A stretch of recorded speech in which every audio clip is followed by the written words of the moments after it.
What is up, my vagina punchers? Are you ready for Spawn issue number 81? Let's go. A kid is walking through his home. He lockpicks his father's desk, which reveals a gun that he decides to hold, and he says cool. The boy's name was Mark Lucas, and he was a good kid. But suddenly, he snaps. He pulls out the gun and shoots the priest at his fucking church. Then, the ghost of Billy Kincaid exits the kid's body and says, heh, this is fun. I don't know why he sounds like that. Spawn feels this pain instinctively. As you all know, he feels all of the pain around the world.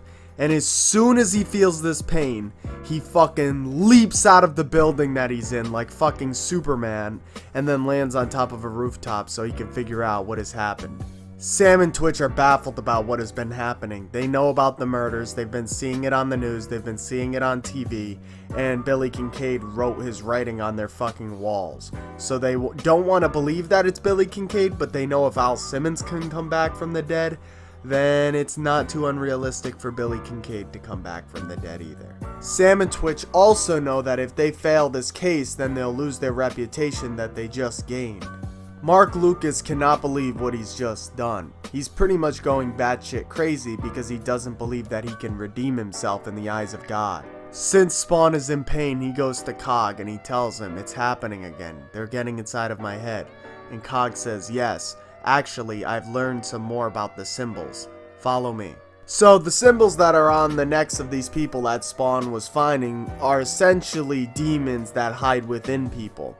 And they hide within these people because they want to condemn these people to hell and damnation. These demons will trick these people into going into their deepest and darkest desires and actually executing them in real life.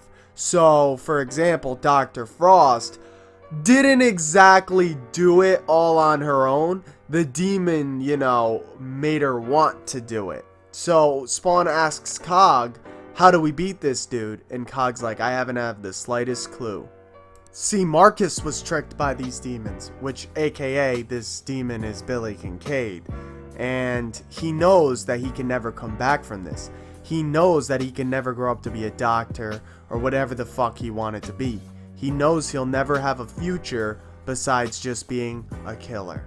Twitch walks down the streets thinking to himself how he was a good mathematician when he was a kid and how he's a great detective, because they're very similar in some ways. It's all about just solving cases and handling probabilities, making connections, stuff like that. You know what I mean? But in a sense, he feels like he's failed because his wife never wanted him to go into this job. His wife thought it was too dangerous, she thought it didn't pay enough, etc. And he would rather fight, an army of gunmen rather than confront his wife and tell her that he's failed. Marcus prays to Jesus for redemption, but he doesn't hear anything back. He thinks he can't come back from this, so he kills himself. People mourn his death and Spawn feels their pain. Then Spawn enters the church to see Billy's ghost holding the souls that he's captured. And that wraps up Spawn issue number 81. Like the video if you enjoyed the video. If you didn't enjoy the video, well, I will shove a ghost up your urethra. I'll see you guys in the next one. Bye.